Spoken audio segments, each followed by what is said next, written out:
મંગલ મનોરથ ભાવ ભરે બહુવિધ વિધ રાજે નિગમ હરે યશ હે જગરે શારદ સુર સમીપ સબ ઠારે અજબ શ્રીપતિ સુરત ધરી આરતી મહારાજ રાજ કી મંગલ મનોરથ जी महाराज की जय। श्री कुबेराचार्य महाराज की जय। श्री सब संतान की जय। श्री सब देवान की जय। श्री ज्ञान संप्रदाय की जय। श्री गुरु गादी सारसापुरी की जय। श्री कैवल धाम की जय। महान तपस्वी रघुराय महाराज की जय। धर्म प्रिय दास श्री महाराज की जय। कथा सत्संग प्रारंभ समय का सत कैवल साहेब, सत कैवल साहेब, सत कैवल साहेब। कैवल अंशो सत कैवल साहेब, सत कैवल साहेब।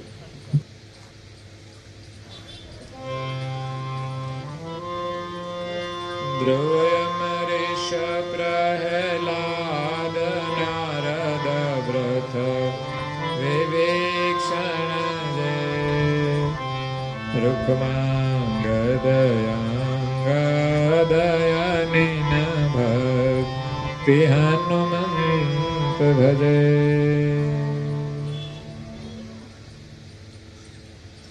પ્રાય ભક્તજનો, જ્ઞાન સંપ્રદાયના અધ્ય સ્થાપક, અનંત બ્રહ્માંડાધીશ વિશ્વ નિયંતા, સકર્તા સતકૈવલના અલૌકિક દિવ્ય સ્વરૂપને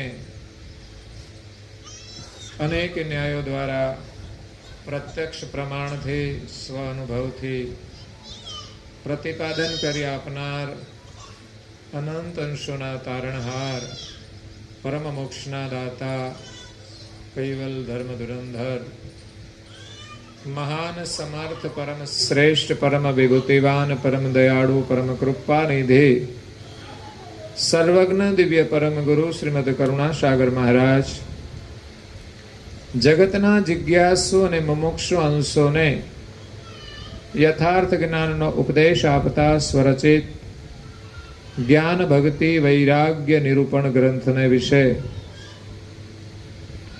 ભક્તિનો મહિમા સમજાવતા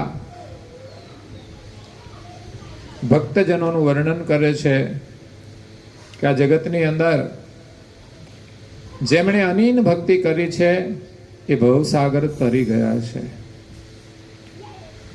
તો ધ્રુવ, અમરીશ, પ્રહલાદ, નારદ, ભરત, વિભીક્ષણ જે રૂકમાંગદ અંગદ અનીન ભક્તિ હનુમંત ભજે. ધ્રુવે ભક્તિ કરી, પ્રહલાદે ભક્તિ કરી, રાજા અમરીશે ભક્તિ કરી, રાજા રૂકમાંગદે ભક્તિ કરી, મુનિ નારદે ભક્તિ કરી, ભરત રાજાએ ભક્તિ કરી, વિભીક્ષણે ભક્તિ કરી. હવે નામ આવે છે ભક્તાવલીની અંદર અંગદ. રામાયણનું પાત્ર છે. રામાયણના અનેક પાત્રો છે જેમણે અનન્ય ભક્તિ કરી છે. એમાં વિભીક્ષણનું પણ નામ અહીંયા છે. અને એક વાલીના પુત્ર અંગદનું નામ છે.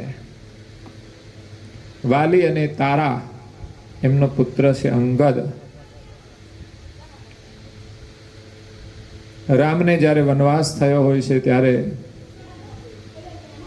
સીતાનું હરણ થાય છે. રામ સીતાજીની ખોજ કરે છે.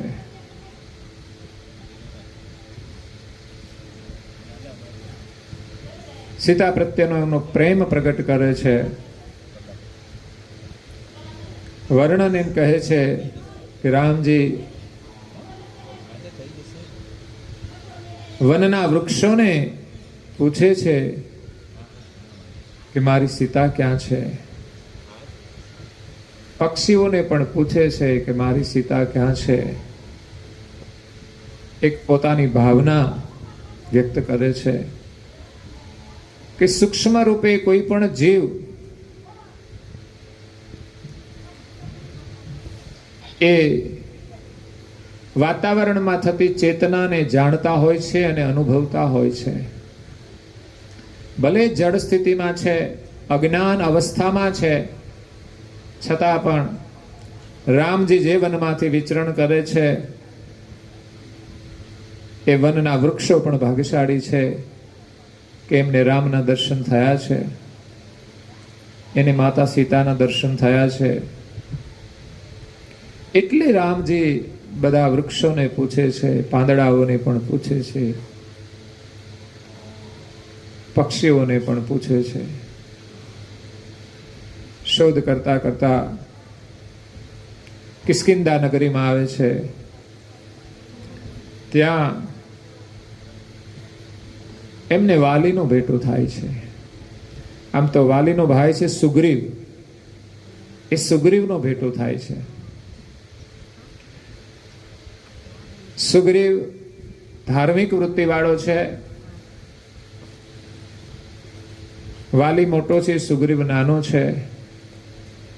કિષ્કિંધાનું રાજ આમ તો સુગ્રીવ પાસે હતું, પરંતુ વાલી થોડો માથા ભારે એટલે સુગ્રીવને બગાડીને એ પોતે રાજ કરે છે. સુગ્રીવ રામને મળે છે, એમને એ બધી વાત કરે છે કે આ રીતે મારો ભાઈ મને પરેશાન કરે છે. રાજ તો લઈ લીધું, પણ લીધા પછી પણ સુગ્રીવ નગરની બહાર જંગલમાં રહે છે, ત્યાં પણ એને હેરાન કરે છે. ત્યારે રામ સત્યના પક્ષમાં રહી સુગ્રીવને સહયોગ આપે છે.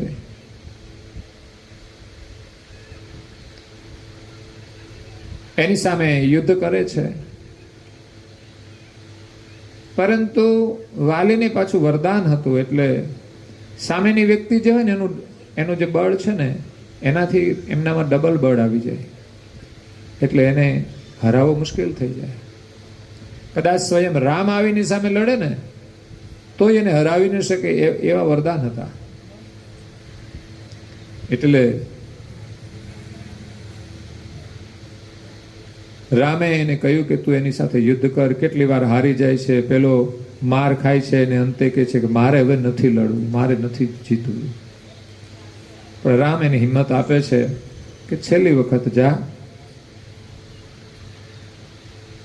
બંને ભાઈઓ આમ સરખા દેખાય, લડતા હોય તો ખબર ના પડે કોણ વાલી ને કોણ સુગ્રીવ. એમાં રામને એને તીર મારવું છે, પણ વાલીને મારતા કઈ સુગ્રીવને ન વાગી જાય એનું ધ્યાન રાખવાનું છે. એટલે એમણે કહ્યું તું વરમાળા પહેરી જા, એટલે મને ખબર પડે કે આ વરમાળા છે ને એ તારા ગળામાં છે. અને રામની વરમાળા પહેરે એટલે સુરક્ષિત થઈ જાય. સંત મહાપુરુષો જે આપણને વચનો રૂપી વરમાળા આપે ને આપણે ગળામાં પહેરીએ ને તો ખરેખર આપણે સુરક્ષિત થઈ જઈએ. અને કંઠમાંથી જે શબ્દોનું આપણે ઉચ્ચારણ કરીએ છીએ ને એ પણ એક વરમાળા છે કંઠની. આવા પવિત્ર શબ્દો આપણા મુખમાંથી નીકળે આપણું અહોભાગ્ય કહેવાય. આપણા કાનેથી સાંભળાય એ પણ અહોભાગ્ય છે.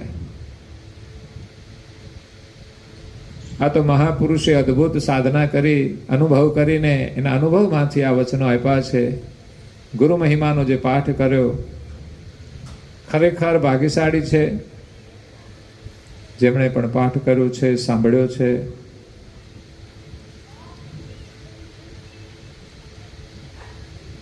એમાં છેલ્લી 10 ચોપાઈઓ આવી ગુરુ મહિમા સાખીની, જે આખા ગુરુ મહિમાનો સાર છે. કદાચ આખા ગુરુ મહિમાનો સમય ના મળ્યો હોય કે લાભ ન મળ્યો હોય, છેલ્લી 10 ચોપાઈઓનો લાભ લીધો હોય તો પણ આખા ગુરુ મહિમાનો લાભ મળી જાય છે. ગુરુ મહિમાના પ્રારંભમાં પણ 3 ચોપાઈઓ છે. એ 3 ચોપાઈઓ આપણે પાઠ કરીએ તો પણ આખા ગુરુ મહિમાનો એમાં સાર છે. કારણ કે આ જગતની અંદર ગુરુપદ છે ને મહાન છે.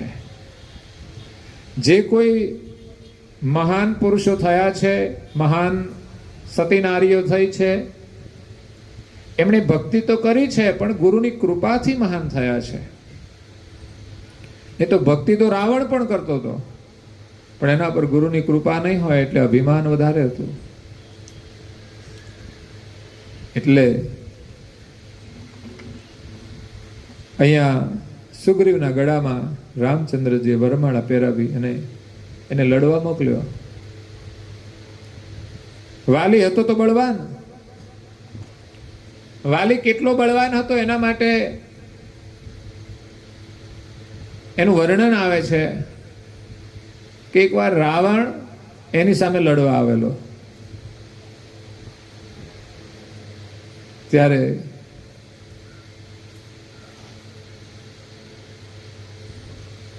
રાવણને એને 6 મહિના સુધી બગલમાં રાખેલો, એમ એક વર્ણન છે. એના ઉપરથી આપણે અંદાજ કરવાનો કે કેટલો તાકાત વાળો હશે.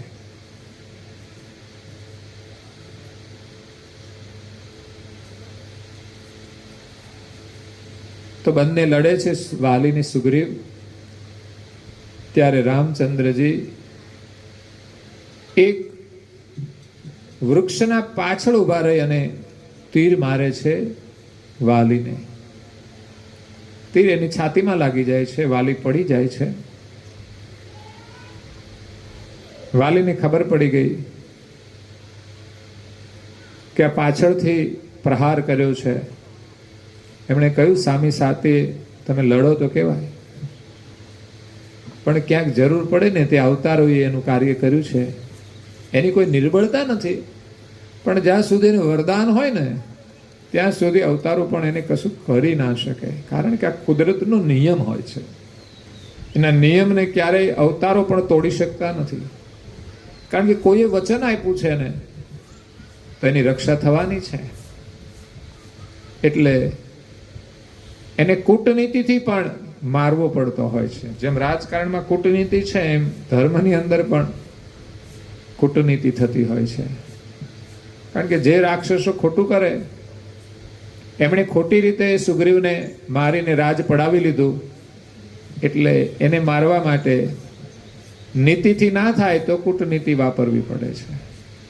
એ રીતે રામચંદ્રજી એક વૃક્ષની પાછળ રહી અને વાલીને તીર માર્યું. એમની પાસે ગયા તો કે વાલી ભાગ્યશાળી છે કે રામના હાથે એનું મૃત્યુ થાય, એમનું તીર વાગે ને એનું કલ્યાણ પણ થાય. એ મરતા સમયે લોકો રામનું નામ લે તો એનું કલ્યાણ થતું હોય, તો સ્વયં રામ હાજર છે અને એમના જ હાથે એનું મૃત્યુ નિશ્ચિત થયું. ત્યારે પોતાની જાતને ભાગ્યશાળી માને છે. અને પછી રામચંદ્રજી સુગ્રીવને રાજ્ય આપે છે કિષ્કિંધાનું. અને જે વાલીનો પુત્ર અંગદ હતો એમને યુવરાજ બનાવે છે. એટલે અહીંયા વાલીના પુત્રની કથા શરૂ થાય છે કે વાલીના મર્યા પછી રામચંદ્રજી એને યુવરાજ પદ આપ્યું. એ અંગદ અને સુગ્રીવે સીતાની ખોજ કરવામાં બહુ નિષ્ઠાથી સેવા કરેલી હતી. ખૂબ મહેનત કરી, સહયોગ આપ્યો. આખરે સીતાની શોધ તો હનુમાનજીએ કરી, કારણ કે એ પણ કોઈ સામાન્ય હતા નહીં. એનું નામ પણ એ લખ્યું છે, અનિન ભક્તિ હનુમંત ભજે. રામની અનન્ય ભક્તિ વિભીક્ષણે કરી, વાલી પુત્ર અંગદે કરી અને અંજની પુત્ર હનુમાનજીએ પણ કરી. જય હનુમાન જ્ઞાન ગુણ સાગર, જય કપીસતીનું લોક ઉજાગર. રામ દૂત અતલિત બલધામા, અંજની પુત્ર પવન સુત ધામા. અંજનીના પુત્ર, પવન પુત્ર, રામના દૂત, આ છે હનુમાનજીની ઓળખ. જેમણે માનને હણી નાખ્યું છે એવા હનુમાન. અને હનુમાનજીની હડપચી એટલે દાઢીની અંદર તીર વાગેલું હતું. એના પરથી પણ એમનું નામ હનુમાન પડ્યું છે. એમ કહેવાય છે કે જન્મતાની સાથે જ હનુમાનજીની ભૂખ લાગી એટલે આકાશમાં સૂર્યનારાયણ ઉપર ચડેલા. એને જોયું કે આ સફરજન બહુ સરસ છે, એમ સમજીને એમણે તો છલાંગ મારી એને ગળવા માટે. એટલે તો એમનું મુખારવિંદ બંને ગલોપા એમના ફૂલેલા હોય છે. પણ સૂર્યને ગળી જાય તો પાછળ ઉપાધિ થઈ જાય ને. આ સૃષ્ટિનું જે તંત્ર છે અસ્તવ્યસ્ત થઈ જાય ત્યારે બધા દેવતાઓ પણ પરેશાન થઈ જાય છે કે ભાઈ આ સૂર્યની ગતિ અટકી ગઈ છે તો હવે શું કરીએ. ત્યારે હનુમાનજીને તીર મારીને એમાંથી સૂર્યનારાયણને છોડાવે છે. એવી કથાઓ આવે છે. એટલે હનુમાનજી પણ રામને આ જંગલની અંદર મળે છે, એના માટેનો યોગ છે. હનુમાનજી બહુ અનન્ય ભાવે, દાસ ભાવે રામચંદ્રજીના ચરણોમાં પ્રણામ કરે છે. આમ તો હનુમાનજી મહારાજ એ શંકરનો અવતાર છે, 11મો અવતાર. એ રામકાજ માટે જ એમણે અવતાર લીધો છે. ત્યારે જે રામની લીલા ચાલી રહી છે સીતા વિયોગમાં, એમાં રામચંદ્રજીના શરણમાં પ્રણામ કરીને હનુમાનજી કહે છે કે સીતાને અમે શોધી કાઢીશું. એના માટે ટીમ બનાવી બધા વાનરો ભેગા થયા છે અને ચારે દિશાની અંદર શોધ કરવા માટે જાય છે. ત્યારે દક્ષિણની અંદર હનુમાનજીની ટીમ જાય છે. જે દક્ષિણની અંદર શ્રીલંકા છે. લંકા હતી, એમાંથી પાછું શ્રીલંકા થયું. તો હનુમાનજી સમુદ્ર પર છલાંગ મારી અને લંકાની અંદર પ્રવેશ કરે છે. એમ તો લંકાની અંદર બંદોબસ્ત બહુ કડક છે, એમ જ જવું સહેલું નહોતું. ત્યારે હનુમાનજી તો શંકરના અવતાર છે, એની પાસે સિદ્ધિઓ પણ છે. એટલે એક નાનું મચ્છરનું રૂપ ધારણ કરી અને અંદર પ્રવેશ કરી જાય છે. કોઈને ખબર પડતી નથી.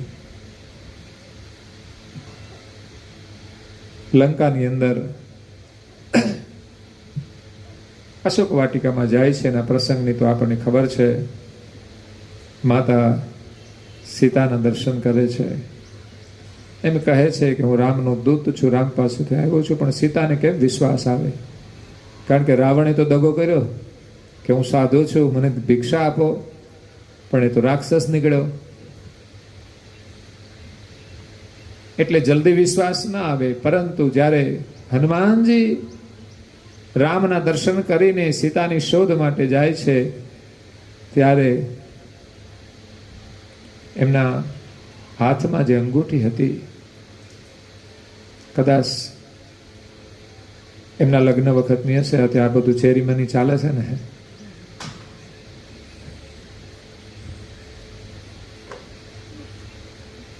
તો એ રામ લખેલી અંગૂઠી લક્ષ્મણજી લઈને આવ્યા હતા. અને રામને થોડું સંકેત પણ હોય કે સીતાની શોધ તો હનુમાનજી જ કરશે. અને એની ઓળખ આપવા માટે એમણે પ્રતિક રૂપે એ અંગૂઠી આપી. ત્યારે એમણે એ અંગૂઠી જ્યારે માતાને આપી ત્યારે એને વિશ્વાસ આવ્યો કે નહીં, આ અંગૂઠી તો રામની જ છે. એટલે રામનો જ સંદેશાવાહક છે. એમણે વિશ્વાસ કર્યો. ત્યાં રહે છે. હનુમાનજીને થોડી ભૂખ લાગે છે તો ત્યાં લખ્યું હોય છે કે અહીંયા કોઈ બગીચાની અંદર ફળ તોડવા નહીં. એટલે એમણે જાતે તો ન તોડ્યા, પણ આખા ઝાડ ઉપાડી અને ખંખેર્યા. કારણ કે એના નિયમનું ઉલ્લંઘન ના થાય ને. બીજું કંઈ કરવું હોય તો વાંધો નહીં. એને ખબર છે કોઈ ઉપાડી શકવાનું તો છે ને, એવું કંઈ લખ્યું નહોતું.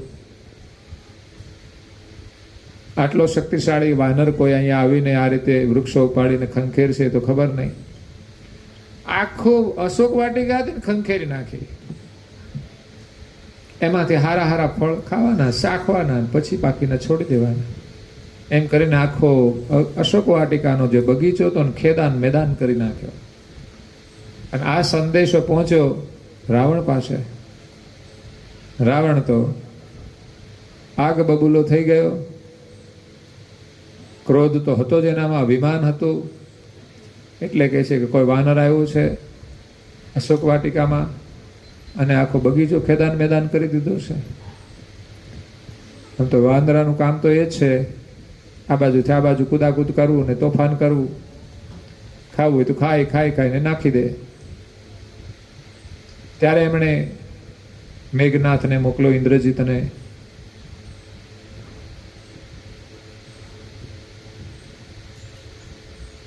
કુંભકર્ણને મોકલે છે. છેવટે હનુમાનજીને એ બાંધી દે છે અને એમાંથી એને ફરી મુક્ત કરી અને રાવણની સભામાં હાજર કરવાનું કહે છે. રાવણની સભામાં એ તો બેઠા, આમ બહુ ધ્યાનથી બધું જોવે છે આ લંકાને.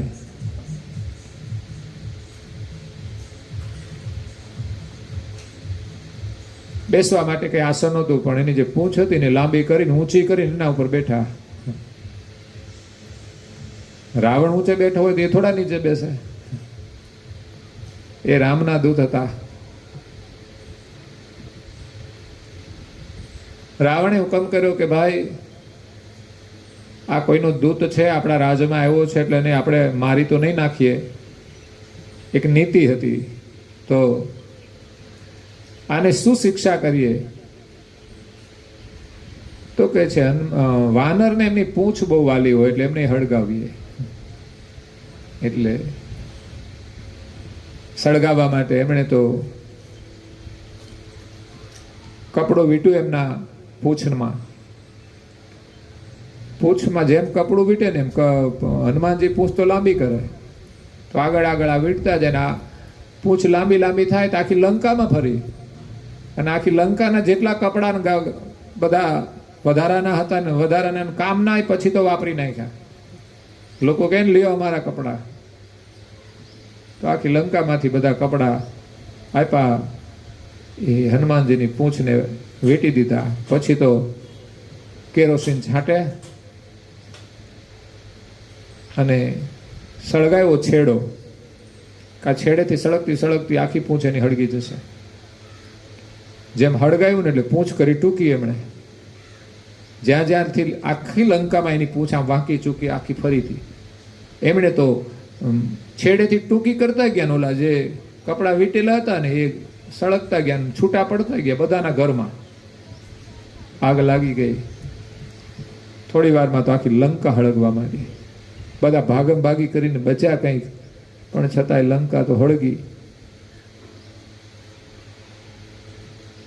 હનુમાનજી એમની શક્તિનો પરિચય આપીને આવે છે કે રાવણ તું સીતાને મોકલી દે.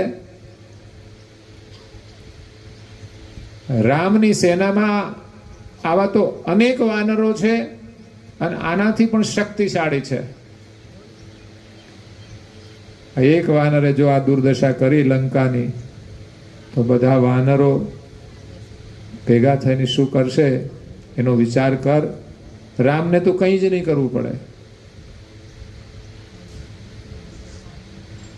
એ રીતે હનુમાનજીએ સીતાની શોધ કરી. એની ભક્તિ હતી, એનો પ્રેમ હતો. તો અહીંયા પરમ ગુરુએ અંગદનું નામ લખ્યું છે. અંગદે પણ ખૂબ સેવા કરી. એમ કહેવાય છે કે હનુમાનજીની વાત ન માની રાવણે, પછી અંગદને એ સમાધાન માટે મોકલે છે, સંધિ કરાર કરવા માટે કે ભાઈ તમે સમજીને કામ કરો, નહીં તો બંને પક્ષે નુકસાન જશે. જેમ મહાભારતને રોકવા માટે શ્રી કૃષ્ણ સંધિ કરાર લઈને આવ્યા હતા. તું માની જા, દુર્યોધનને કહ્યું. કઈ નહીં 5 ગામ આપી દે, પણ આપવા જ તૈયાર નથી ને. કેટલું બધું સામ્રાજ્ય છે, એમાંથી 5 ગામ આપી દે એના ભાઈને, પણ અહંકાર એટલો હતો ના કે છે. એટલે યુદ્ધ થઈને રહ્યું. એમ અહીંયા પણ સંધિ માટે વિભીષણની સલાહ લઈને અંગદ જાય છે. કારણ કે વિભીષણે પણ પ્રસ્તાવ કરેલો કે ભાઈ તું સીતાને છોડી દે, નહીં તો તારો વિનાશ થઈ જશે, લંકાનો પણ વિનાશ થઈ જશે. ઘણીવાર માણસ ખોટા માર્ગે ચાલે ને પછી એના વિનાશનો વિચાર નથી કરતો. ઘણા લોકોને સલાહ આપવા વાળા મળે, પણ જ્યારે માણસનો વિનાશ થવાનો હોય ને ત્યારે કોઈની વાત નથી માનતા. વિનાશ કાળે વિપરીત બુદ્ધિ, એમ રાવણની બુદ્ધિ પણ વિપરીત થઈ ગઈ છે. એ વિભીષણનું પણ નથી માનતા, એને તો લાત મારીને કાઢી મૂકે છે. આટલું અપમાન થવા છતાં વિભીષણને કોઈ દુઃખ નથી. એની તો ફરજ હતી કે મારો મોટો ભાઈ છે એટલે એને સાચી સલાહ આપવી જોઈએ, પણ આવી લાત મારે પછી તો એનો ભાઈ હોય ને તોય એને સલાહ ના આપે, એમના ઘરે પણ ના જાય. એટલે એનો નિવાસ તો એનાથી અલગ જ હતો. એ રામ કુટીર હતી એમની, એમાં એ નિરંતર રામનું પૂજન સ્મરણ કરતા હતા, ભજન કરતા હતા. પણ છતાંય રાજની અંદર હાજરી આપે સમયાંતરે. કંઈ પણ ખોટું થતું હોય તો સલાહ સૂચન કરે. અહીંયા રાવણ કોઈનું માનતો નથી. અંગદ આવે છે સંધિ માટે, વાલી પુત્ર અંગદ, રામનો પરમ ભક્ત, જેનું નામ પરમ ગુરુ કરુણાસાગર બાપજીએ અહીંયા ગ્રંથમાં લખ્યું છે કે અંગદની ભક્તિ અનન્ય હતી, રામ પ્રત્યે અદ્ભુત નિષ્ઠા હતી. તો રાવણની સભામાં જાય છે અને કહે છે કે તમે સીતાને સોંપી દો.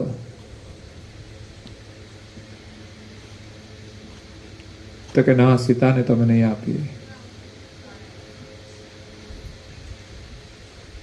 ત્યારે અંગદે કહ્યું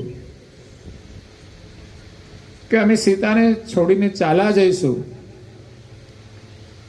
પણ કોઈ છે ને આ સભામાં એમણે પગ મૂક્યો ને, પગને ઊંચો કરી અને હલાવી દે ને તો કહે છે અમે સીતાને છોડી દઈશું.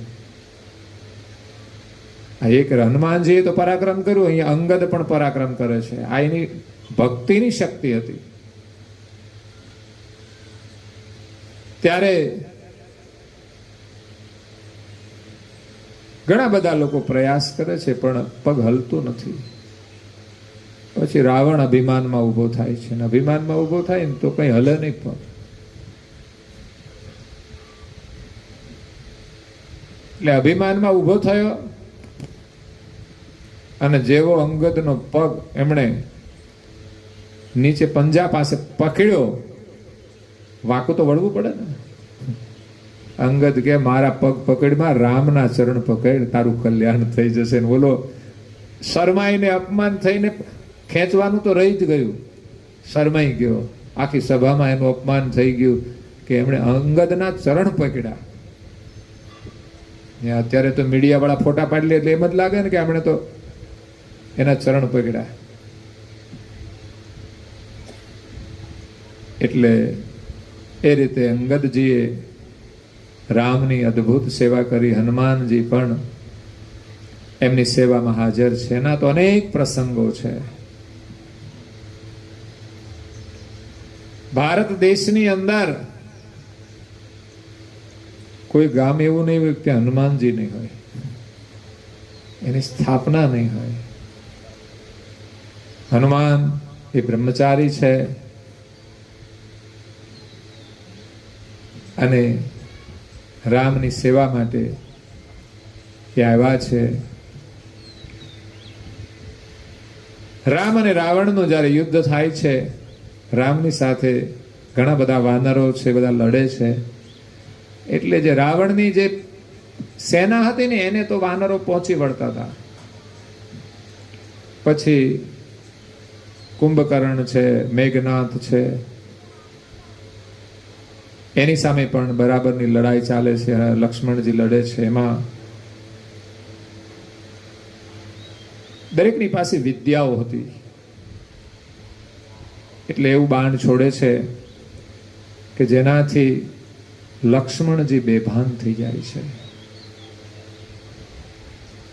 લક્ષ્મણજી શેષાવતાર છે, બધી દેવ વિભૂતિઓ છે, પણ છતાંય કુદરતના નિયમ પ્રમાણે જે વિદ્યાનો પ્રયોગ કરવામાં આવે એનું પરિણામ આવતું હોય છે.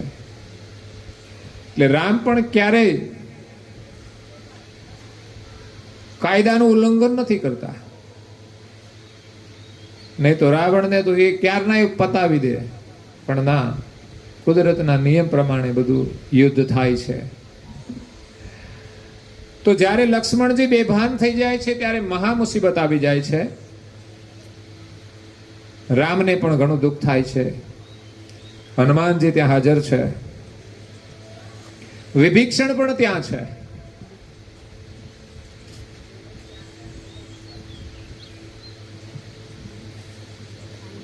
એમ કહેવાય છે કે વિભીષણ સલાહ સૂચન આપે છે. એમણે કહ્યું કે આ દુઃખમાંથી છૂટવું હોય ને તો ઉપાય એક જ છે કે રાવણના રાજની અંદર જે ધન્વંતરી છે ને એને તમારે મળવું પડે. એ બધા જ ઉપાય જાણે છે, એની પાસે ઔષધિ છે. ત્યારે હનુમાનજી તો ગયા લંકામાં, સીધા અંતરિક્ષમાંથી ધન્વંતરીના ઘરે. ધન્વંતરીને કહ્યું કે ભાઈ આ લક્ષ્મણને બાણ વાગ્યું છે, મૂર્છા લાગી ગઈ છે, આમાંથી છૂટવાનો ઉપાય. તો કે ઉપાય તો છે, ઔષધિ, પણ અત્યારે અહીંયા હાજર નથી, એટલે તમારે લેવા જવી પડશે. અને છેક હિમાલયમાં ઘણી ઔષધિઓ બહુ દુર્લભ હોય છે, ગમે ત્યાં થતી નથી. એવા હિમાલય જેવી ઊંચાઈ ઉપર, એવા ઠંડા પ્રદેશમાં આ વનસ્પતિઓ થતી હોય, અને અહીંયા તો નકામું ઘાસ વધારે ઉગે. જરૂરી ઔષધિઓ તો બહુ દુર્લભ હોય છે.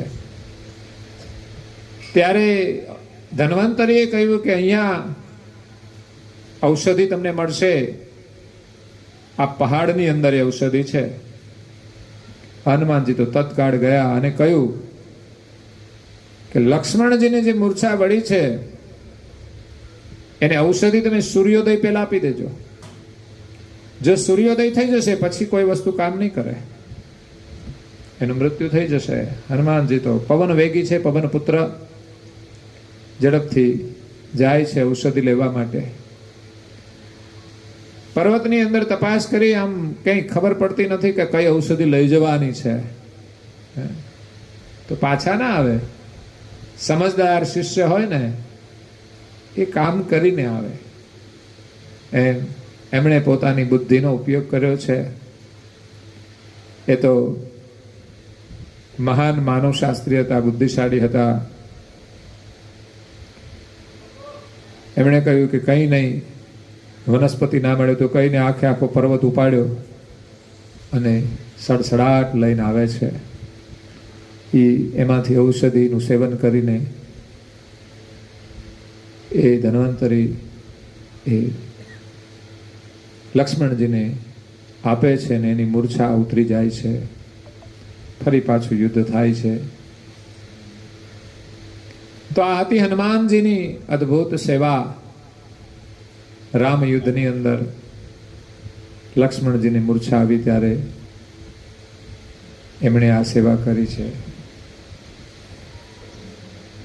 આપણા માટે તો કોઈ પણ વ્યક્તિ બીમાર હોય ને એની દવા માટે કઈ મદદની જરૂર પડે ને તો આપણે જવું જોઈએ. ક્યારેક કોઈને આર્થિક જરૂરિયાત હોય તો એ પણ સહયોગ આપવો જોઈએ, પરંતુ એમને દવાખાને લઈ જવા વાળું કોઈ ન હોય ત્યારે આપણું બધું કામ છોડીને આપણે એની મદદ કરીશું ને તો બહુ જ મોટો લાભ થશે, બહુ મોટા આશીર્વાદ મળી જશે.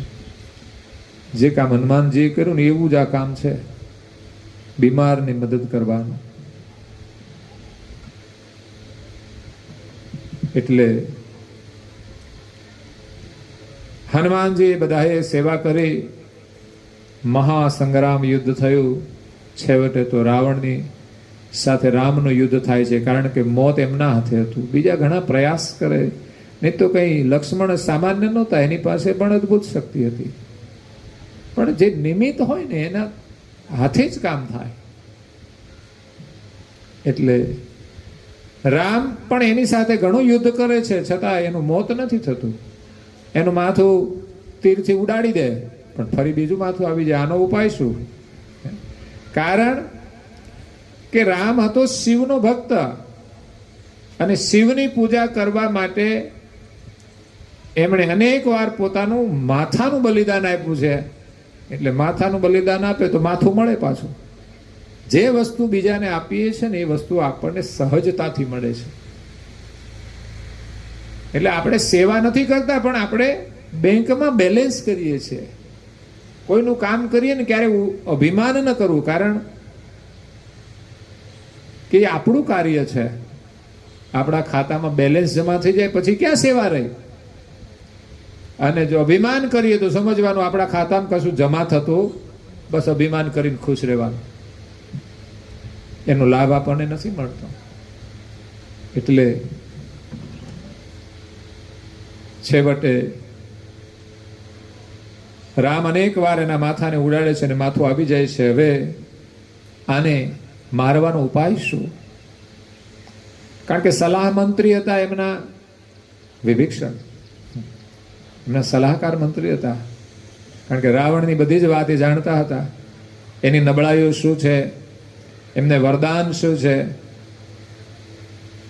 કે એની નાભીની અંદર અમૃતનો કુંભ છે. એટલે ગમે તેટલા તમે તીર માથા ઉપર મારશો ને તો એ મરશે તો નહીં, કારણ કે અમૃતનો કુંભ એની નાભીમાં છે. ત્યારે કે છે એની નાભીમાં એક તીર મારજો, એનું મૃત્યુ થઈ જશે. કારણ કે અમૃતનો કુંભ હશે ને ત્યાં સુધી એ જીવતો જ રહેશે. ત્યારે રામે અંતિમ બાણ છોડ્યું અને એની નાભીમાં માર્યું, અને રાવણ હે રામ કરીને પડી ગયો. અત્યાર સુધી નામ નહોતું લીધું, પણ છેલ્લે રામનું નામ લીધું ને એનો ઉદ્ધાર પણ થઈ ગયો.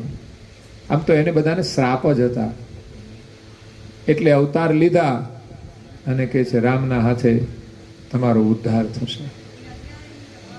કે વૈકુંઠના દ્વારપાળ હતા અને કોઈ સનકાદિકોનું અપમાન કરેલું, એટલે કોઈનું અપમાન કરવું નહીં. અપમાન જેનું કરો એના અંતરમાંથી જે નીકળી જાય ને એ થઈ જાય, કારણ કે આપણે એનું અપમાન કર્યું છે. એના બદલામાં એને પ્રતિક્રિયા કરી, એ આપણા માટે શ્રાપ બની જશે. પછી ઘરમાં હોય કે ક્યાંય પણ કોઈનું અપમાન કરવું નહીં, નહીં તો એના શ્રાપના ભોગ આપણે બનવું પડશે. ને કોઈને આપણે દુઃખી કરીએ ને એટલે સ્વાભાવિક છે કે એના અંતરમાં દુઃખ તો થાય, એમાંથી કઈ આશીર્વાદ ના નીકળે. એ તો કોઈ મહાન વિભૂતિ હોય ને એને કોઈ દુઃખી કરે ને તોય કોઈને શ્રાપ ના આપે. બાકી સામાન્ય લોકો એને તમે દુઃખી કરો કે એનું અપમાન બહુ ભયંકર છે. માણસ થોડું ઘણું દુઃખ તો સહન કરી લે, પણ અપમાન કોઈ સહન કરતા નથી. એનું દુઃખ બહુ મોટું છે. એટલે આ રીતે રામનો વિનાશ કર્યો રામે. એમના જે ભક્તો થઈ ગયા, એમના સાનિધ્યમાં જે સેવા કરી, એની જે ભક્તિ હતી ને બહુ અદ્ભુત હતી, નિષ્ઠાવાળી હતી. એમાંથી આપણે પ્રેરણા લેવાની છે. ભક્તિ કરવી હોય તો કેવી રીતે કરવી જોઈએ. કરુણાસાગર તો કૈવલની ભક્તિ કરાવે છે કે આ વિશ્વના સર્જનહાર એક કૈવલ છે. મોક્ષની પ્રાપ્તિ એ કરુણાસાગરના લક્ષ્યથી પ્રાપ્ત થશે, એમની ભક્તિથી પ્રાપ્ત થશે. અને એનું મોટું પ્રમાણ આપણા નજીકમાં છે કે ખડગોદરાની ભૂમિમાં એક રાજપૂત પરિવારની અંદર એમના પુણ્યના યોગે એક બાળકનો જન્મ થાય છે.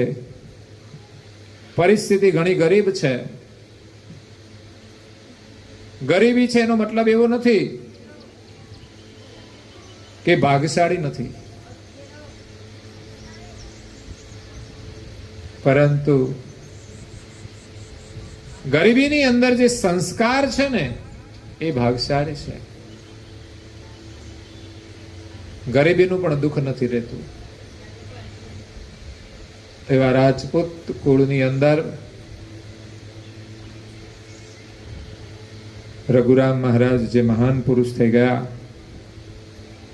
કદાચ પૂર્વ નામ તો શું હશે ખબર નહીં. આ નામ કદાચ ગુરુ મહારાજે આપેલું હશે, કારણ કે એની પાછળ રામ લાગે છે અને રાજપૂતમાં તો પાછું સિંહ લાગે ને. પણ આ તો ખરેખર સિંહનું બાળક હતું. ગરીબી એટલી હતી કે મજૂરી કરીને એ પોતાના જીવનનું ગુજરાન ચલાવતા હતા. રઘુરામ મહારાજને એક બીજા ભાઈ પણ નાના હતા, કારણ કે એનો ઇતિહાસ પાછળથી શોધવામાં આવ્યો એટલે જૂના નામોનું કોઈ વર્ણન નથી આવતું. પરંતુ એ ખડગોદરાના હતા, એની જન્મભૂમિ હતી, રાજપૂત કુળમાં એનો જન્મ થયો. મોટા ભાઈ હતા, એક નાનો ભાઈ હતો. પૂર્વ જન્મના સુકૃતને લઈને રઘુરામ મહારાજની અંદર સેવાનો ભાવ હતો.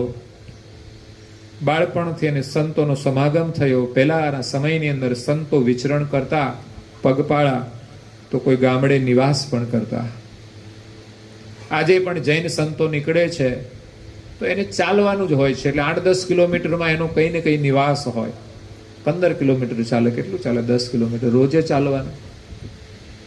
એમની પણ બહુ અદ્ભુત તપસ્યા છે. તપસ્વીને જોઈને આપણે પણ થોડી ત્યાગની પ્રેરણા લેવાની છે કે થોડું ઘરમાં છોડવું પડે ને તો છોડવું જોઈએ.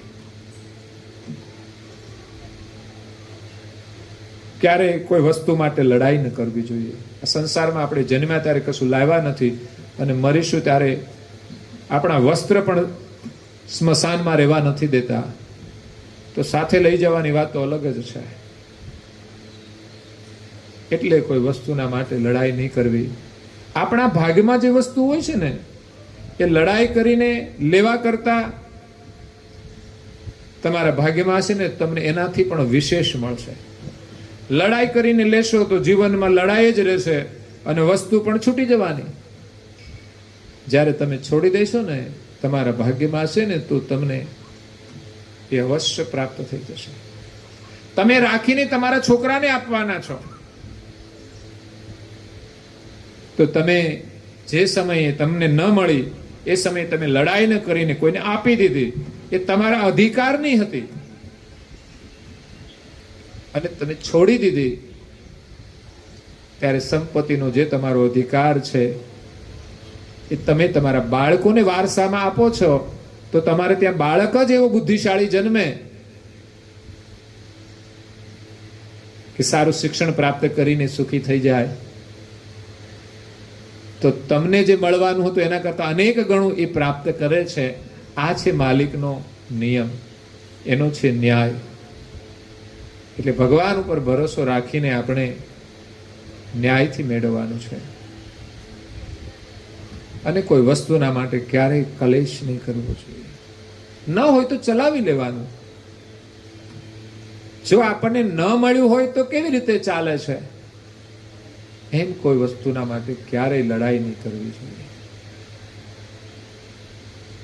આપણી સામે તપસ્વી સંતો જે જીવી રહ્યા છે એ કેટલું તપ કરે છે, કેવી રીતે જીવે છે, એનું જીવન જોઈને આપણે જીવન જીવવાનું છે. કે આટલું બધું ન છોડી શકીએ તો કંઈ નહીં, પણ થોડું છોડવાનું હોય તો છોડીએ. કે જેના માટે આપણે લડાઈ કરીએ છીએ, લડાઈ તો ન કરીએ. જૈન મુનિઓ જે દીક્ષા લે છે એ સુખી અને સંપન્ન પરિવારના સંતાનો હોય છે. દીક્ષા લે ત્યારે લગ્નના જેવી એની શોભા હોય છે. એ દ્રશ્ય આપણે જોઈએ અને થોડી વાર પછી એને જ્યારે દીક્ષા આપવામાં આવે ત્યારે બધા જ શણગાર છૂટી જાય, માથાના વાળ પણ છૂટી જાય અને એ પણ ખેંચી ખેંચીને કાઢી નાખે. આ પ્રારંભમાં જ એમની કસોટી થઈ જાય છે કે તમે આ માર્ગે ચાલી શકશો કે નહીં.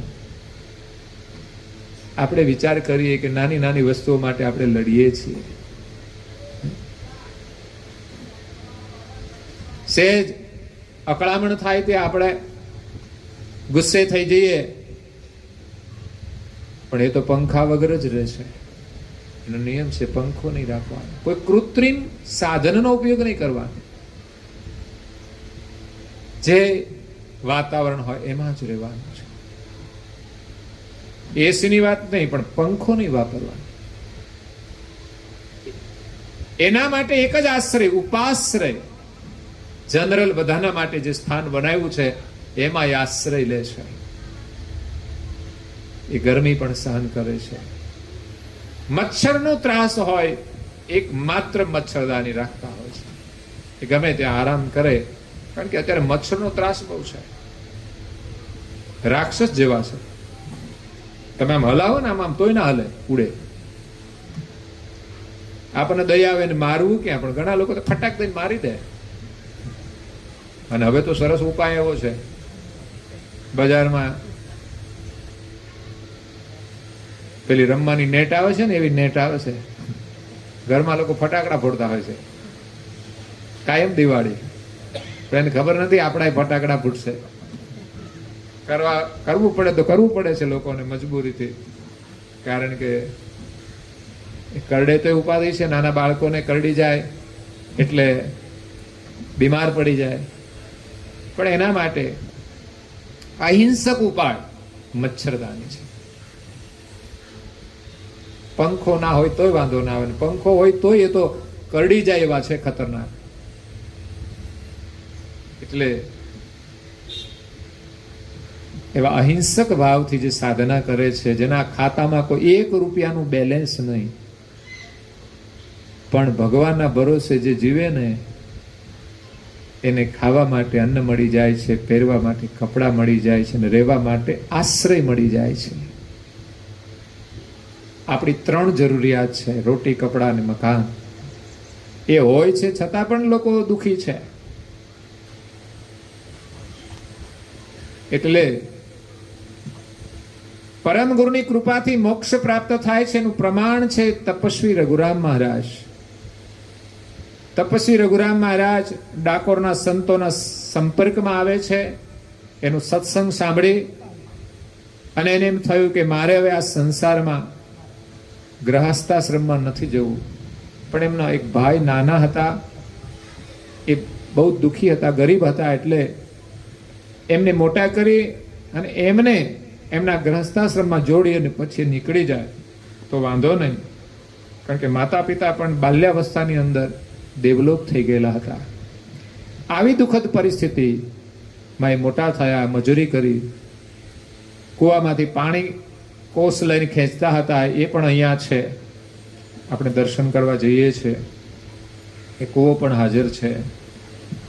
તો એમણે જે કંઈ કાર્ય કર્યું છે કે ગરીબીમાં પણ એમણે પરિસ્થિતિનો સામનો કર્યો અને ભાઈને એની રીતે એનું જીવન આપી પગભર કરીને એ પોતે સાધનાના માર્ગે નીકળી જાય છે.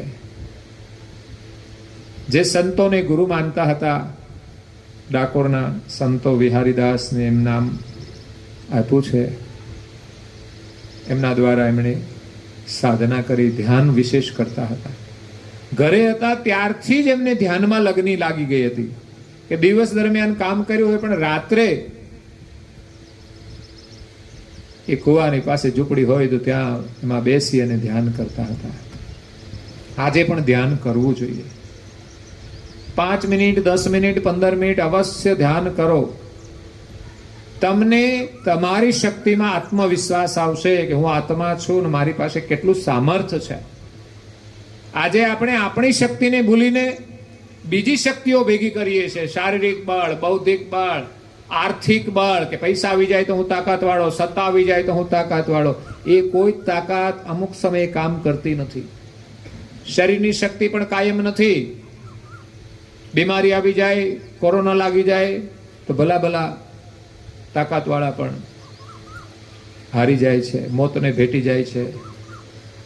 એમ સત્તાનું બળ પણ કાયમ નથી ભાઈ.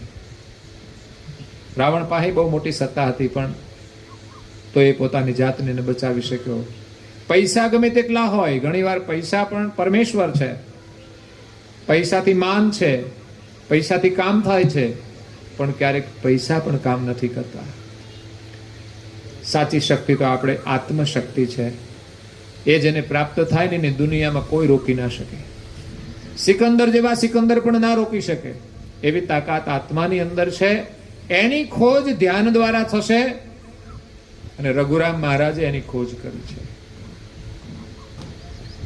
એમ કહેવાય છે કે ત્યારથી આગળ વધ્યા એટલે એકવાર એને ફરતા ફરતા દંડી સ્વામી મળ્યા. એમણે એને મુદ્રાનું જ્ઞાન આપ્યું, સિદ્ધિનું જ્ઞાન આપ્યું. ભૂચરી, ચાચરી, ખેચરી, અગોચરી ને ઉન્મની, આ મુદ્રાનું જ્ઞાન પ્રાપ્ત કરવા માટે 3 વર્ષ સુધી એમણે પહેલા તો સાધના કરી. એમના દ્વારા એમણે આ મુદ્રાઓનું જ્ઞાન મળ્યું કે આ મુદ્રા કેવી રીતે સિદ્ધ થાય. તો ભૂચરી મુદ્રા નીચે દ્રષ્ટિ રાખીને એ ધ્યાન કરે, પ્રાણાવ મંત્રનો જપ કરે તો એ ભૂચરી મુદ્રિકા સિદ્ધ થાય. એક મુદ્રિકા સિદ્ધ કરી, ભૂચરી મુદ્રિકા સિદ્ધ થાય એટલે પૃથ્વીની અંદર ગમન કરી શકે. આટલું આપણને મળી જાય તો આપણને તેમ થાય કે આપણને શું મળી ગયું છે. પણ એ જમીનમાં આપણે ભળી જઈએ, બીજી જગ્યાએ પ્રગટ થઈ શકીએ તો એનું કોઈ મહત્વ નથી જીવનમાં. કારણ કે મોક્ષ પ્રદાન નથી કરી શકતી. અને જ્યારે આ શરીર છોડીને જઈએ અને જેટલા શ્વાસ હોય એટલું જ જીવવાના. મુદ્રા ગમે તે સિદ્ધ થઈ જાય પણ શ્વાસ જેટલા છે એટલું જ જીવવાના. ત્યારે અંતકાળે આ મુદ્રા કામ લાગતી નથી. અને બીજો જન્મ લે ત્યારે આ મુદ્રાનું જ્ઞાન રહેતું, એનું સામર્થ્ય એને મળતું નથી. આ જન્મ પૂરતું જ હોય છે. તો એવી સિદ્ધિ ગમે તેટલી મળી જાય તો પણ શું કામનું છે. એટલે આ દુનિયામાં તો લોકોને કઈ સિદ્ધિ ના મળે ને થોડો ટાઈમ તપ કરે ને નિયમ પાળે ને તોય અભિમાન આવી જાય. રઘુરામ મહારાજે એક મુદ્રા 12 વર્ષ સુધી બેસીને સિદ્ધ કરી. અહીંયા ધોળી ડુંગરી પાસે કેદારેશ્વર મહાદેવનું મંદિર છે. શેઢી નદીનું ઉદ્ગમ સ્થાન છે. લાલિયા લોહારનો ત્યાં ડુંગર છે. એ જગ્યાને પસંદ પડી આ વિસ્તારમાં વિચરણ કરતા કરતા અને ત્યાં બેસી ગયા. 12 વર્ષ સુધી બેઠા અને ભૂચરી મુદ્રા સિદ્ધ કરી. પૃથ્વીની અંદર ગમન કરી શકતા હતા. પણ એને એનું જરાય અભિમાન ન થયું. પણ એને વિચાર આવ્યો કે આ મુદ્રા તો સિદ્ધ થઈ ગઈ, એનાથી શું લાભ છે. દુનિયામાં લોકો વાહ વાહ કરે પણ એને આ દુનિયામાં વાહ વાહ વાળી ભક્તિ નહોતી કરવી. મુદ્રા સિદ્ધ કર્યા પછી અનેક લોકો રઘુરામ મહારાજ પાસે આવ્યા છે. કારણ કે તપસ્વીને જોઈને હર કોઈને એમના પ્રત્યે આકર્ષણ થાય એવા સંતોના આશીર્વાદ લેતા હોય છે. અને રઘુરામ મહારાજ સિદ્ધ પુરુષ હતા એટલે વનસ્પતિના ગુણ દોષને જાણતા હતા, એની ઔષધિને જાણતા હતા. એટલે કોઈને કઈ તકલીફ હોય ને તો એ ઔષધિ આપતા હતા અને તત્કાળ એને સારું થઈ જતું. એ સિવાયની પણ બીજી કોઈ સામાજિક સમસ્યા હોય તો પણ એ પોતાના સિદ્ધિના બળથી એને દૂર કરતા હતા. જેમ કે કોઈ ગામમાં ગયા, ત્યાં વરસાદ થયો નહીં એટલે પીવાના પાણીની પણ સમસ્યા હતી. ખેતીનું પાણી તો ન મળે પણ પીવાના પાણીની સમસ્યા આજે પણ દિલ્હીમાં છે. દોડાદોડ કરે છે લોકો. એક ટેન્કર આવે ને તો 50 લોકો ટેન્કર ઉપર ચડી જાય ને હવની પાઇપલાઇન અંદર નાખી દે ને પાણી પાછું ખેંચવાનું અને વાસણ ભરવાના. એક પાસણ ભરાય, 2 ભરાય, જે ભરાય. એવી પરિસ્થિતિ આજે પણ છે. જો કે ગુજરાતની અંદર સારું છે, નર્મદા માતાની કૃપા છે કે આખા ગુજરાતની અંદર એનું પાણી ફર્યું છે. અને સરદાર વલ્લભભાઈ પટેલના સમયથી જે યોજના સરદાર ડેમની મૂકેલી છે એ સમયાંતરે આખા રાજ્યની અંદર પાણી આપે છે. ખેતીમાં પણ સારું છે, જ્યાં જ્યાંથી નીકળી એના માટે એ જ સુખની સમૃદ્ધિ છે. નહીં તો મુશ્કેલી છે ખેતી માટે અત્યારે. અને આજે જ્યાં જરૂર છે ત્યાં પીવાનું પાણી પણ નર્મદામાંથી જાય છે. નર્મદા એ પવિત્ર નદી છે, જે નદીના બંને કિનારા ઉપર સંત મહાપુરુષો તપશ્ચર્યા કરે છે, એના આશ્રમો છે, સેવા યજ્ઞો ચાલે છે. ગંગા નદી પણ પવિત્ર છે, ઘણી બધી નદીઓ છે, પણ પરિક્રમા તો એક નર્મદાની જ થાય છે. કારણ કે આખી નદી પરિક્રમા થઈ શકે એવી પરિસ્થિતિમાં છે. અને આખી નદીની પરિક્રમા કરે એટલે તમને 10 કિલોમીટર એક આશ્રમ મળે, કે કોઈ પણ ચાલતા જાય તો પણ એને આશ્રય મળી જાય, ભોજન મળી જાય. અને એ સેવા કાર્ય આશ્રમો દ્વારા થતા હોય છે. તો એ રીતે નર્મદાની સેવાથી આપણને જેમ લાભ થયો છે, એવી રીતે પાણીની જે સમસ્યા છે એને લઈને લોકો દુઃખી હતા. તો રઘુરામ મહારાજ કોઈ ગામડાની અંદર જાય. આજે તો બધા વિકસિત ગામો થયા છે, પણ પેલા બધાની પરિસ્થિતિ આજે પણ જેમ આ પતરાવાળા મકાનો છે એ સમયના બધાના મકાનો પતરાવાળા હશે. ત્યારે કોઈ સ્લેબ વાળું તો મકાન હતું જ નહીં, નળિયાવાળા હોય કે પતરાવાળા હોય. એમાં ગામની અંદર પાણી તો કોઈ ગામમાં એક કૂવો હતો ત્યાં જ બધા જતા, કપડાં ધોવાય ત્યાં જતા, કોઈના ઘરમાં તો પાણી આવતું જ નહોતું. એટલે આજે કેટલા સુખી થઈ ગયા કે લોકોના ઘર સુધી પાણી આવી ગયું છે. તો એમાં એકાદ કૂવો હોય એમાંય પાણી નીચે ઉતરી જાય, ન મળે તો બહુ મુશ્કેલી થાય. ત્યારે પીવાના પાણીની સમસ્યા હતી ને રઘુરામ મહારાજ આવ્યા અને લોકોએ રજૂઆત કરી કે ભક્તિ તો અમે કરીએ પણ અત્યારે જીવનની જે જરૂરિયાત છે એવા પાણીની મોટી સમસ્યા છે. ત્યારે રઘુરામ મહારાજ તો તપ કરતા એના કમંડળની અંદર થોડું પાણી લઈને કૂવામાં નાખે છે અને કૂવો કહે છે પાણીથી ઉભરાઈ જાય છે. આવા ચમત્કારો એને સમાજ કલ્યાણ માટે કર્યા છે, પોતાની વાહવાહી માટે નહીં. ત્યાંથી નીકળી જાય પછી કોણ ઓળખે, ક્યાં જાય એ ખબર ના હોય, એવું એનું જીવન હતું. એક સિદ્ધિ મળ્યા પછી એને સંતોષ ન થયો અને એમણે એમના ગુરુ મહારાજને કહ્યું કે ભાઈ આ સિદ્ધિ તો મળી ગઈ છે, પણ મારો મોક્ષ થાય એના માટે કોઈ જ્ઞાની પુરુષ ક્યાં મળશે મને? એમણે બધાને પૂછ્યું. ડાકોરની અંદર જાય છે ત્યારે ડાકોરના મહંત કહે છે કે આનાથી જો વિશેષ જ્ઞાન મેળવવું હોય તો સારસા નગરની અંદર કરુણાસાગર મહારાજ છે, એની ખ્યાતિ ચારો તરફ ફેલાયેલી હતી.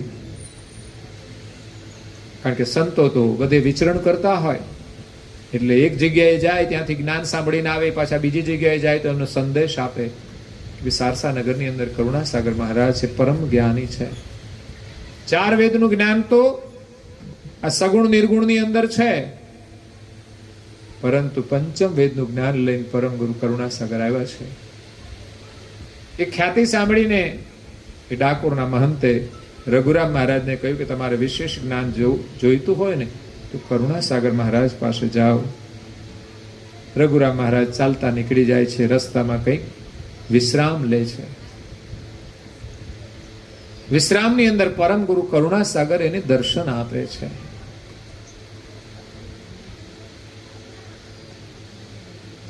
બપોરનો મધ્યાહનનો સમય હોય, થોડો વિશ્રામ કરી લે, ત્યાર પછી ફરી પાછા એ તો નીકળી જાય છે. જોકે રઘુરામ મહારાજ તો એવા તપસ્વી હતા, એમને તો ઠંડી ગરમી કોઈની ચિંતા નહોતી.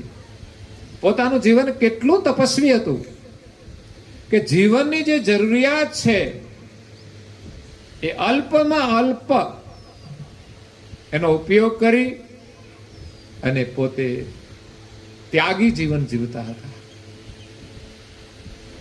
એ દિગંબર પણ નહોતા અને જરૂરથી વધારે કપડાં પણ પહેરતા નહોતા. મર્યાદા માટે જરૂરિયાત પૂરતી એક માત્ર લંગોટી પહેરી અને એ તપ કરતા હતા. કાયમને માટે એ જ સ્થિતિમાં રહેતા હતા. અને આજે પણ ઘણા સંતો એવી સ્થિતિમાં તપ કરે છે. જુનાગઢનો મેળો હોય તો તમને જોવા મળે, અનેક દિગંબરો જોવા મળે ને લંગોટીની અંદર રહેનારાય મળે છે. જો કે વર્તમાનની અંદર તો લોકો ખાલી મેળો હોય એના માટે પણ થોડા દિવસ માટે ખેલ કરી નાખતા હોય, અને ઘણા સંતો તો એ સ્થિતિમાં રહેવા વાળા હોય છે. તો રઘુરામ મહારાજનું કેટલું ત્યાગી જીવન હતું. ન કોઈ આશ્રય હતો, જ્યાં મળે આશ્રય ત્યાં રહેવાનું. કોઈ વૃક્ષના નીચે રહી જાય, કોઈ ગામડામાં જાય તો ત્યાં જે કંઈ એકાંત સ્થાન હોય ત્યાં એ પોતાનું આસન લગાવતા. ગામને ખબર પડે કે અહીંયા કોઈ તપસ્વી મહારાજ આવ્યા છે, કોઈ સંત આવ્યા છે, તો લોકો દર્શન કરવા આવે, એમની સાથે થોડો સત્સંગ કરે અને વિશેષ સમય તો પોતે ધ્યાનમાં જ પસાર કરતા હતા. એટલે એનું પણ એક આકર્ષણ હોય છે. જે મહાપુરુષ જેટલા ત્યાગી હોય છે, જેટલી સાધના કરે છે, એટલું જ લોકોમાં એના પ્રત્યે આકર્ષણ હોય છે, લોકોમાં એની પ્રેરણા મળતી હોય છે.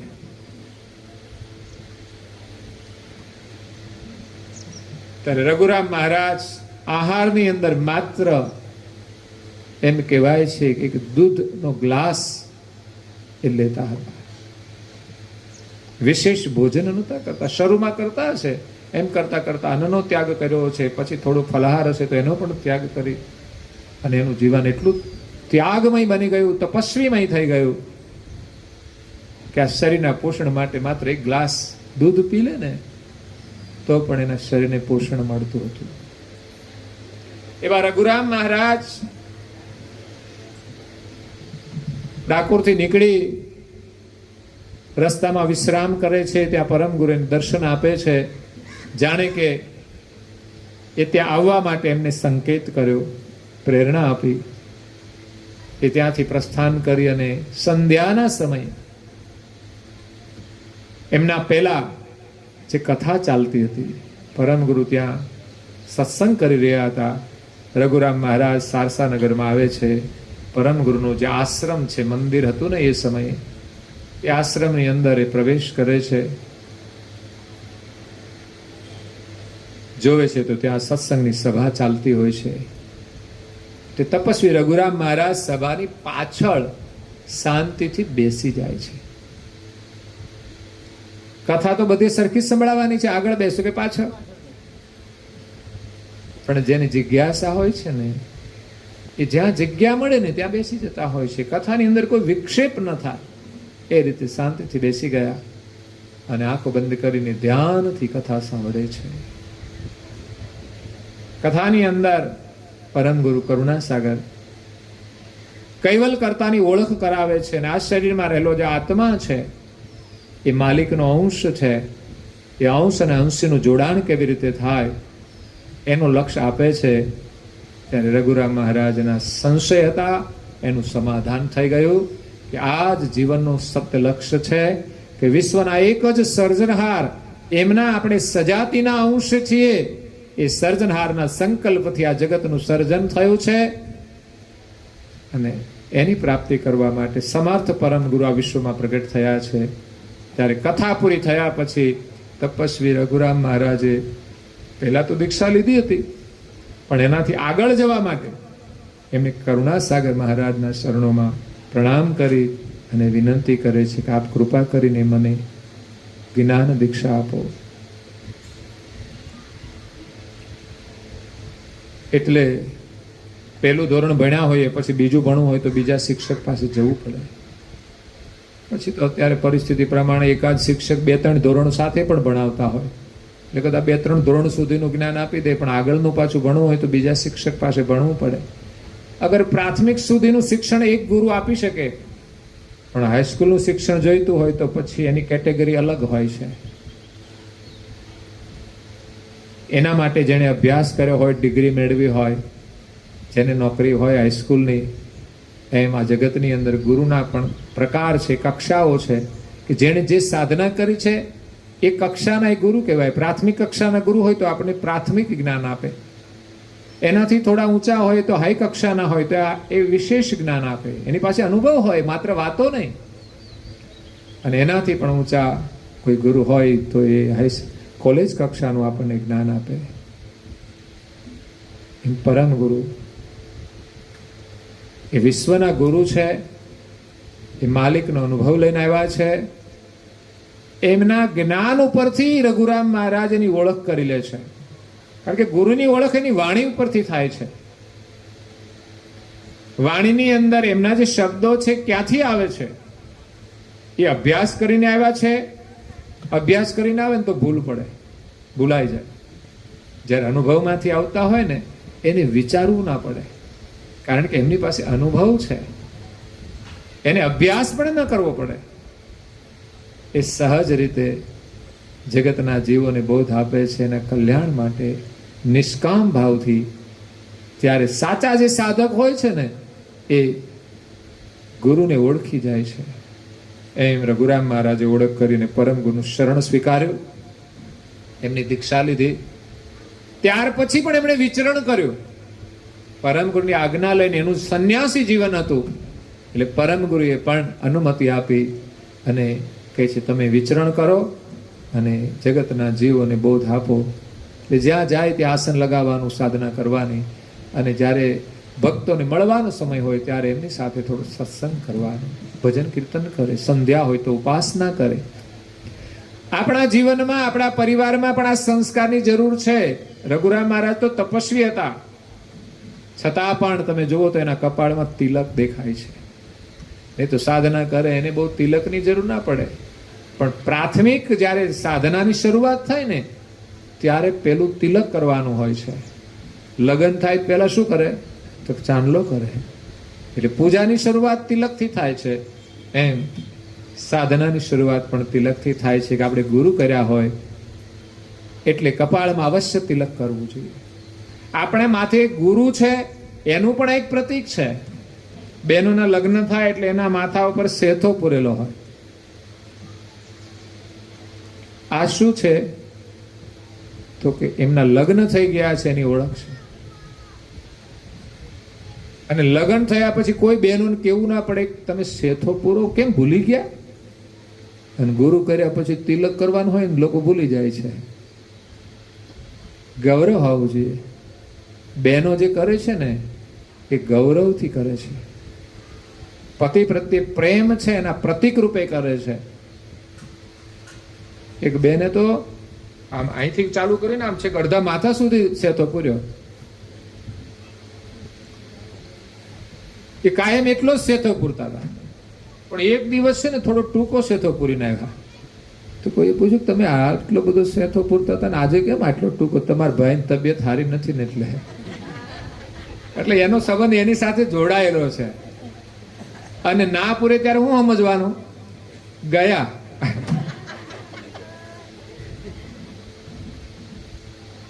એટલે બેનો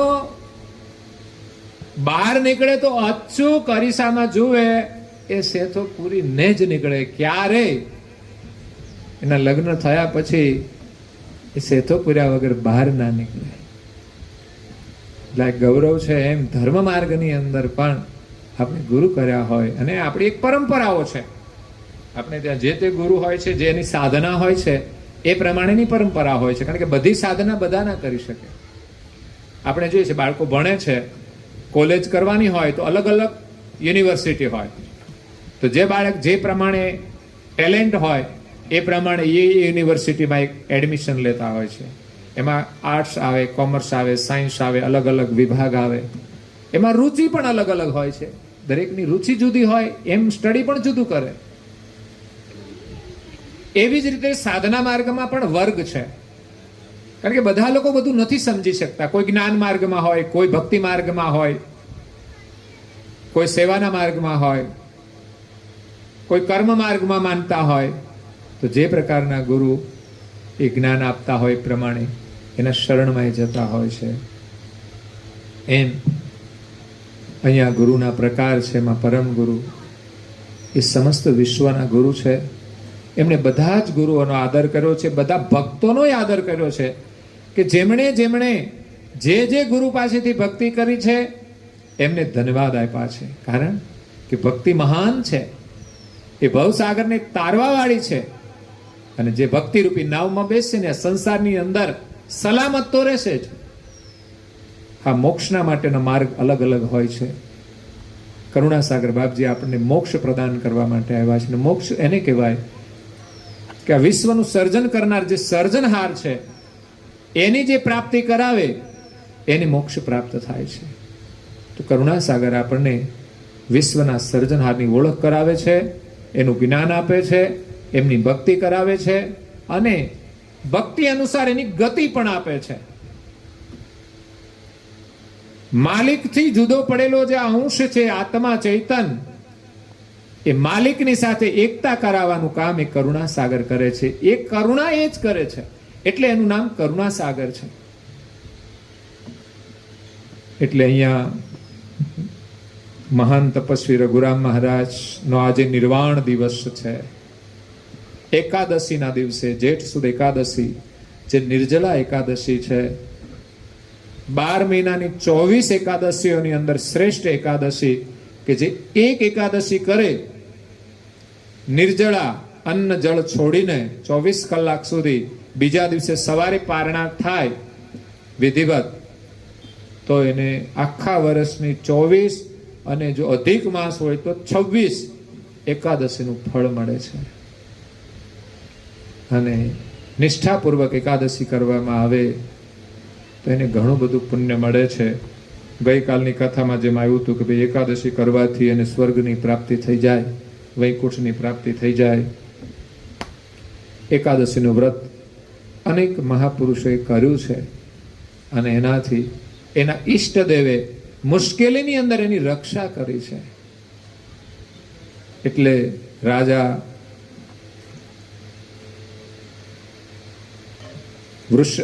રૂકમાંગદે ભક્તિ કરી અને એની ભક્તિની રક્ષા કરી. રાજા અમરીશે ભક્તિ કરી, એકાદશીનું વ્રત કર્યું. દુર્વાસા મુનિનો એમના ઉપર ક્રોધાયમાન થયા, એમની રક્ષા એ શ્રી વિષ્ણુએ કરી. એટલે રઘુરામ મહારાજ શ્રીનો જન્મ ફાગણ સુદ એકાદશના દિવસે થયો, અને એમનું નિર્વાણ જેઠ સુદ એકાદશી, આજે એમનો નિર્વાણ દિવસ છે. ખડગોદરા ગામ માટે ગૌરવનો દિવસ છે, કે જે વિભૂતિનો જન્મ આ ગામમાં થયો છે એ ગામનું ગૌરવ છે. કારણ કે જ્યાં સંતો જન્મે છે, જન્મભૂમિને ધન્ય છે. જે ભૂમિ પર અનેક મહાપુરુષોએ જન્મ લીધો છે, અનેક અવતારોએ જન્મ લીધો છે. આજે રામે અયોધ્યાની અંદર જન્મ લીધો તો આખું ભારત દેશ ગૌરવ રાખે છે. શ્રી કૃષ્ણએ મથુરાની અંદર જન્મ લીધો અને ગોકુળમાં જઈને રહ્યા, વૃંદાવનની અંદર રહ્યા, તો પણ આપણો દેશ ગૌરવ અનુભવે છે. કરુણાસાગરનું પ્રાગટ્ય ગુજરાતની અંદર થયું, આ દેશ માટે ગૌરવ છે. કે જે ભરતખંડમાં પ્રગટ થયા, ગુર્જર દેશની અંદર, ચરોતરની અંદર પ્રગટ થયા, અને ખડગોદરા ગામ ને આજે એક વિશેષ ઓળખ આપી છે. જે ગામને બધા ઓળખે છે એ તપસ્વી રઘુરામ મહારાજનો જન્મ થયો, જેની જન્મ જયંતિ પણ ઉજવાય છે. એના ગૌરવ રૂપે કે આપણે ત્યાં પણ આવા પવિત્ર બાળકોનો જન્મ થાય, મહાન બાળકોનો જન્મ થાય, કે જે આપણી સંસ્કૃતિનો વિકાસ કરે, જે માનવોનું રક્ષણ કરે, માનવોનું કલ્યાણ કરે. તેવા રઘુરામ મહારાજનો આજે નિર્વાણ દિવસ છે. એ રઘુરામ મહારાજ શ્રીએ પરમ ગુના શરણમાં જઈ દીક્ષા લીધા પછી એક મુદ્રા પછી બીજી 4 મુદ્રાઓ 12 વર્ષ સુધી બેસીને સિદ્ધ કરી. બીજી મુદ્રા એમ કહેવાય છે કે આપણા નજીકમાં જ અઠીપુરા ગામ છે, ત્યાં 12 વર્ષ બેસીને સિદ્ધ કરી.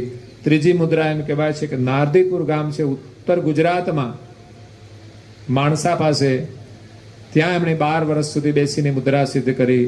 અને છેલ્લી 2 મુદ્રા હતી અગોચરી અને ઉન્મુનિ જે મહાન મુદ્રિકાઓ છે, એ અંતે એમણે સુરત પાસે તાપીના કિનારે ઉમરા ગામ છે, ત્યાં બેસી અને 2 વખત 12 વર્ષ સુધી સાધના કરી, ઉન્મુનિ મુદ્રા સિદ્ધ કરી, આત્મદર્શન કર્યું. એમને મુદ્રામાં કોઈ આસક્તિ નહોતી, પણ એનો માર્ગ મુદ્રાનો હતો, એટલે 5 મુદ્રાઓ એમણે સિદ્ધ કરી. અને એમને એમ લાગ્યું કે અહીં બેસીને કરવા જેવું છે, તો ત્યાં 12 વર્ષ સુધી બેસે તો એના પ્રભાવથી અનેક લોકો એના શરણમાં આવતા હતા. કે 12 વર્ષ સુધી કોઈ એક મહાત્મા એક જગ્યાએ બેઠા, આપણે ગામની ભાગોળે બેસે તો આપણને ખબર પડે, તો આપણને લાગે આ તો કોઈ મહાન પુરુષ છે. ન ખાવાનું ન પીવાનું, એમ જ ધ્યાન મગ્ન થઈને બેસવાનું. એ અંતરની જે સમૃદ્ધિ છે એનું અવલોકન કરે છે, સંયમ રાખીને બેસે છે. બહારની જે દુનિયા છે એનું આકર્ષણ છે, એને એમને છોડીને ભીતરની જે દુનિયા છે એનો અનુભવ કરવા માટે 12 વર્ષ સુધી એનું અવલોકન કરે છે. એને તો છે ને 12 વર્ષ બેઠા હોય ને પાછા જાગે ને એને એમ થાય હું તો 12 કલાક પહેલા જ બેઠો છું, એવું એમને લાગે. આપણને લાગે કે 12 વર્ષ કેમ જાય, પણ બેસી જાય ને, આપણે કોઈની જોડે વાતો કરવા બેસી જઈએ ને તો 12 મિનિટ કેમ જાય ને ખબર ના પડે. સમજે, આપણને તેમ થાય હું તો 12 સેકન્ડ ઊભું છું, પણ 12 મિનિટ હું 12 કલાક નીકળી જાય ને તોય ખબર ના પડે. એમ સાધનાની અંદર રઘુરામ મહારાજ 12 વર્ષ સુધી બેસતા અને સિદ્ધિઓ પ્રાપ્ત કરવાનો ઉદ્દેશ ચમત્કાર ને પરચા નહીં, દુનિયામાં માન મોટાઈ માટે નહીં, પણ લોકો એમના નજીક આવે ને તો એને પરમ ગુરુ કરુણાસાગરનું જ્ઞાન આપતા હતા અને એનું લક્ષ્ય આપી અને પરમ ગુરુના શરણમાં મોકલતા હતા. એટલે તો પરમ ગુરુએ એને અનુમતિ આપી હોય, એમની પ્રેરણાથી એ બધું કાર્ય કરતા હતા.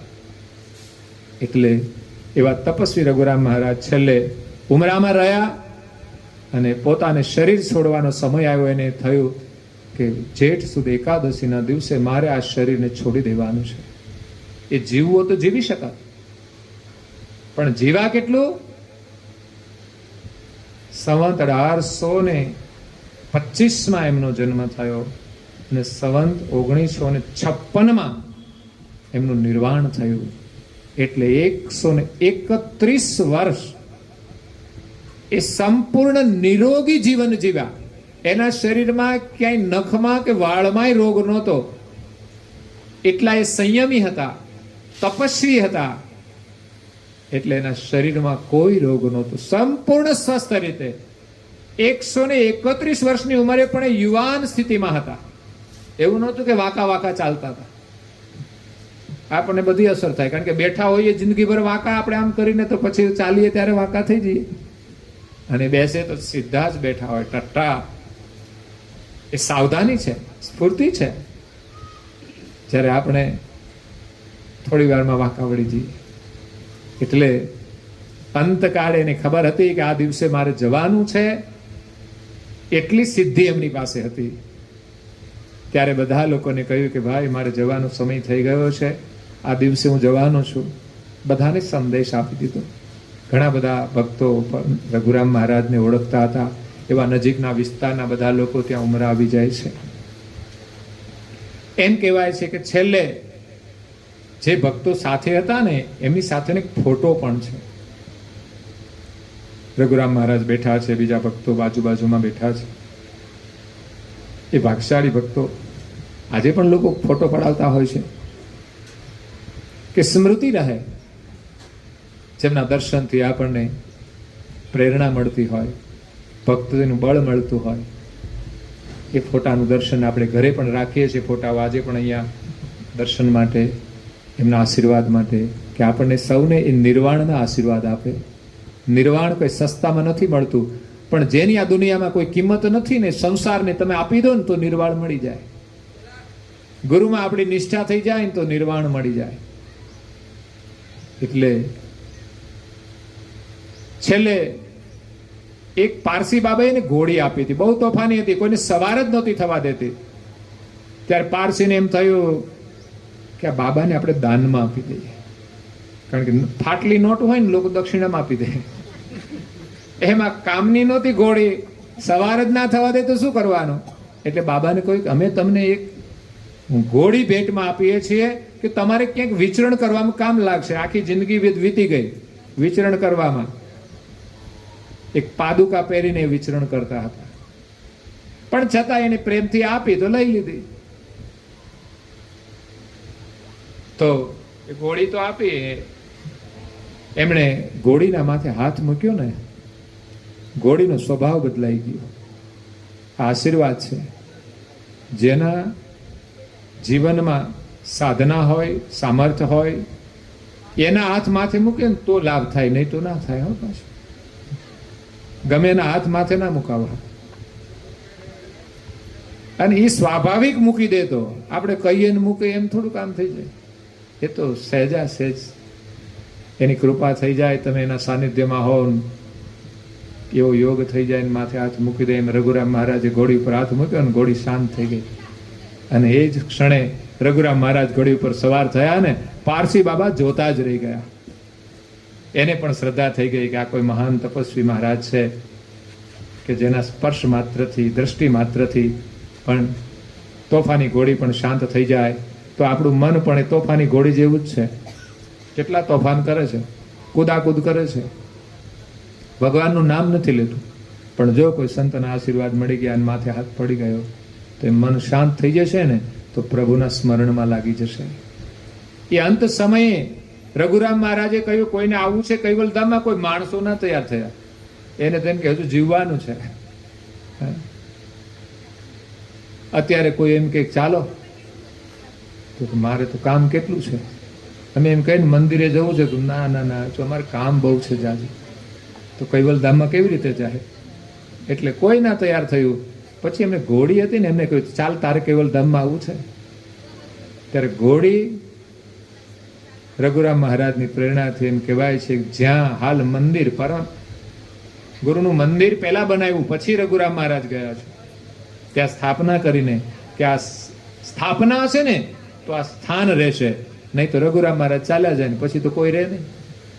પણ એક આપણી જે મંદિરની પરંપરા છે એમનો પણ આદર રઘુરામ મહારાજે કર્યો છે કે એક મૂર્તિ સ્વરૂપે પ્રસ્થાપિત થઈ અને પરમ ગુરુ ત્યાં નિવાસ કરશે અને લોકોના મનોરથ પૂરા થશે. ત્યારે એ ઘોડી પણ બંને પગ આગળથી વાંકા વાળી અને પ્રણામ કરે છે. કારણ કે ઘોડીમાંય પરિવર્તન આવે. તમે જુઓ તો માણામાં ઘણા પરિવર્તન નથી આવતા. આપણે જોઈએ ને તો ઘોડીને ટ્રેનિંગ આપે ને તો એ અદ્ભુત કામ કરતી હોય છે. સર્કસમાં આપણને જોવા મળે. એટલે પ્રણામ કરે છે ને એનો પ્રાણ છોડી દે છે. ને રઘુરામ મહારાજ પણ ત્યાં પોતાનું શરીર છોડે છે. ત્યાં એની સમાધિ છે ઉમરાની અંદર. બસ એ સમાધિના દર્શન મળી જાય ને તો સમજવાનું કે રઘુરામ મહારાજના આશીર્વાદ આપણને મળી ગયા. કારણ કે સમાધિ જ આપણને આશીર્વાદ આપે છે કે જે આધિ, વ્યાધિ અને ઉપાધિ ત્રણેય શાંત થઈ જાય એનું નામ સમાધિ છે.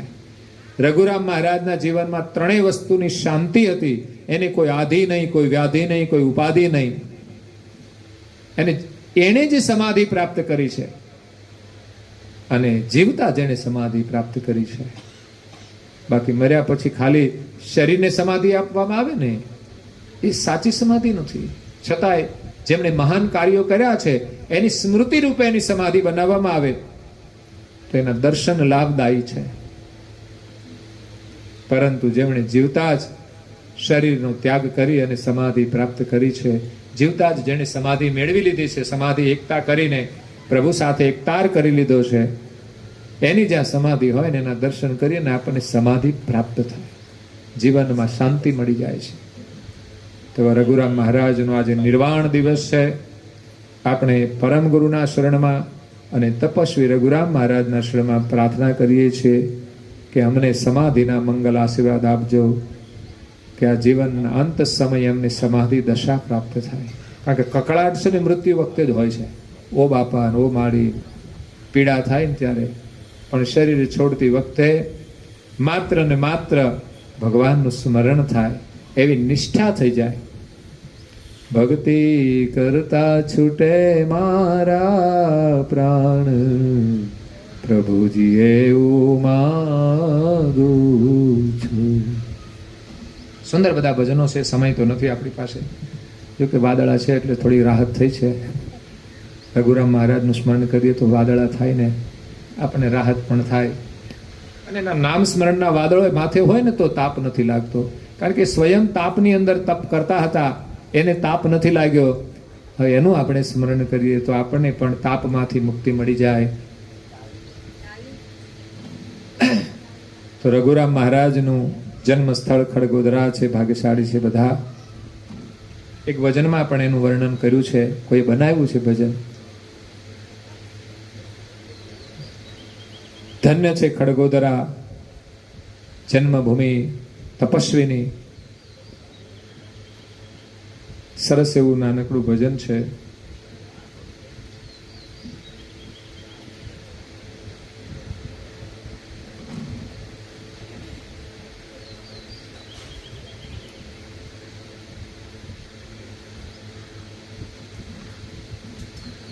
એમાં પરમ ગુરુના પ્રાગટ્યનું પણ વર્ણન છે.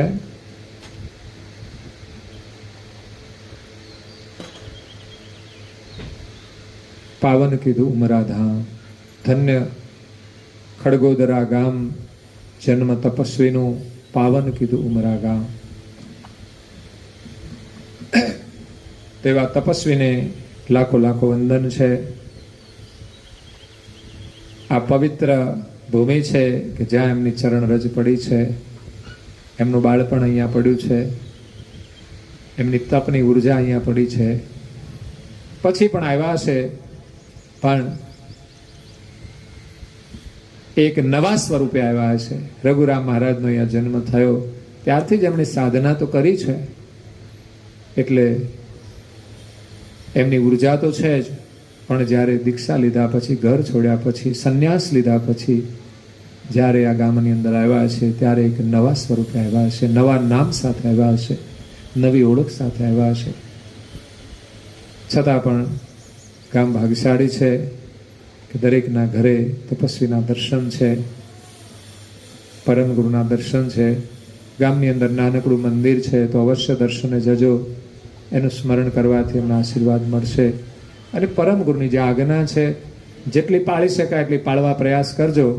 તિલક આજે તો મેં તમને કર્યા છે, તમારું સદભાગ્ય છે કે તમારા ઉપર સિક્કો તો લાગી જ ગયો એકવાર નિર્વાણનો. એટલે ગમે ત્યારે તમને પ્રેરણા કરીને પરમ ગુરુના શરણમાં લાવશે અને તમારું કલ્યાણ કરશે. એકવાર પણ કોઈ સારું કાર્ય કર્યું હોય ને, બીજ બની જાય છે. અને એક બીજ જ્યારે એને અનુકૂળ ઋતુ આવે, અનુકૂળ સમય આવે, પાણી મળે ને ત્યારે એ ઉગે છે. ઉગે એટલે એને અનેક ફળ લાગે છે. એમાં એક નાનકડું બીજ સત્સંગનું છે, ઉપાસનાનું છે, તિલકનું છે, સ્મરણનું છે. એ બધા જ બીજકો તમારી અંદર આજે પડી ગયા છે. જ્યારે સંજોગ મળશે, ઋતુ વર્ષા ઋતુ આવશે ને વરસાદ વરસશે, એ બીજ બધા મોટા થશે અને તમારા જીવનને ખુશ્બુઓથી ભરી દેશે, સમૃદ્ધિથી ભરી દેશે, સુખથી ભરી દેશે. આજે કૈવલધામવાસી, કેવું નામ છે? મણિભાઈ. આમ તો પરિવાર એનો સીમિત થઈ ગયો છે, કુટુંબનો પરિવાર છે બધો. આજે એમના પાછળ સદગત આત્માની શ્રદ્ધાંજલિ રૂપે બધાએ ભેગા મળીને પોતાનું કર્તવ્ય સમજી સદગત આત્માને પોતાના એક સદસ્ય રૂપે શ્રદ્ધાંજલિ આપી છે. તો આપણે બધાએ એકલા જવાનું છે. આ શરીર છૂટી જાય ત્યારે આપણું કોઈ રહેતું નથી સિવાય પરમ ગુરુ. દરેક જન્મે આપણી સાથે રહે છે. એની ભક્તિ કરીને આપણે જીવનને સફળ કરવાનું છે. સદગત આત્મા ભાગ્યશાળી છે, એમની પાછળ સુંદર પારાયણ થયું છે. એ આત્માની સદગતિ થઈ છે અને સાચા અર્થમાં આપણે શ્રદ્ધાંજલિ આપી છે. અને સાથે સાથે અહીંયા જે સાંભળવા આવ્યા છે કુટુંબના સભ્યો, ગામના લોકો, સંબંધીઓ, બધાને પરમ ગુરુના એવા આશીર્વાદ મળ્યા છે કે બધાનું કલ્યાણ થશે. આ તો કલ્યાણની વિધિ છે. માત્ર એ સદગત આત્મા પૂરતી જ વિધિ નથી. એ સદગત આત્માને તો આપણે શ્રદ્ધાંજલિ આપી છે, એની તો સદગતિ થઈ છે. એને ફરી માનવનું જીવન મળે, પરમ ગુરુનું શરણ મળે અને એનું કલ્યાણ થાય. પણ સાથે સાથે એમના સ્વજનો છે, અહીંયા જેટલા લોકો ઉપસ્થિત થયા છે, તમામને પરમ ગુરુના આશીર્વાદ છે કે તમારું પણ કલ્યાણ થાય. એવી પરમ ગુરુની કૃપા આપના સૌ ઉપર વરસતી રહે. એવી પરમ ગુરુના શરણમાં પ્રાર્થના સાથે અહીંયા કથાને વિરામ આપીએ. અસ્તુ સત્કેવલ સાહી. જય સાગર મહારાજ કી જય. પૂજ્ય શ્રી નારાયણદાસજી મહારાજ કી જય. શ્રી સબ કુબેરાચાર્ય મહારાજ કી જય. શ્રી સબ સંતાન કી જય. શ્રી સબ દેવન કી જય. શ્રી જ્ઞાન સંપ્રદાય કી જય. શ્રી ગુરુગાદી સારસાપુરી કી જય. શ્રી કૈવલ ધામ કી જય. મહાન તપસ્વી મહારાજ કી જય. તથા પ્રિયદાસજી મહારાજ કી જય. કથા સત્સંગ પૂર્ણાવતી કા સત્કેવલ સાહી. સત્કેવલ સાહી. 3 વાર પગે લાગવાનું. આરતી આરત પૂર્વક, આરતી આરત પૂર્વક, સુરતા કર લીધી પ્રભુ જય કરુણાનિધિ. કારણ ધરણ ત્રિલોકન છવી અનુપમ પ્યારી, પ્રભુ છવી અનુપમ પ્યારી. અનેક જનોની અરજી, અનેક જનોની અરજી, ઉરાંતર લીધી પ્રભુ કરુણાનિધિ. आद्य सकृत स्वराज करुणेश केवल करता की. पूज्य श्री कृष्ण स्वामी महाराज की. पूज्य श्री परम गुरु श्रीमद करुणा सागर महाराज की. पूज्य श्री नारायणदास जी महाराज की. पूज्य श्री सब कुबेराचार्य महाराज की. पूज्य श्री रघुराम महाराज की. श्री शब संतन की. श्री शब देवन की. श्री ज्ञान संप्रदाय की. श्री कायम पंथ की. श्री गगन मणि की. श्री निर्गुण धुनि की. श्री मुक्त द्वार की. श्री ब्रह्म क्षेत्र की. श्री सच्चिदानंद शाखा की. श्री अचंत अखाड़ा की. श्री अभिगत गादी की. श्री भाल तिलक की. श्री रसोई करावे उनकी. श्री उनके मात पिता की. श्री उनके बाल गोपाल की. श्री उनके गुरु गोविंद की. श्री गुरु गादी सारसापुरी की. श्री कैवल धाम की. श्री दाता भोक्ता की. श्री बोलना हरे गुरु महाराज की.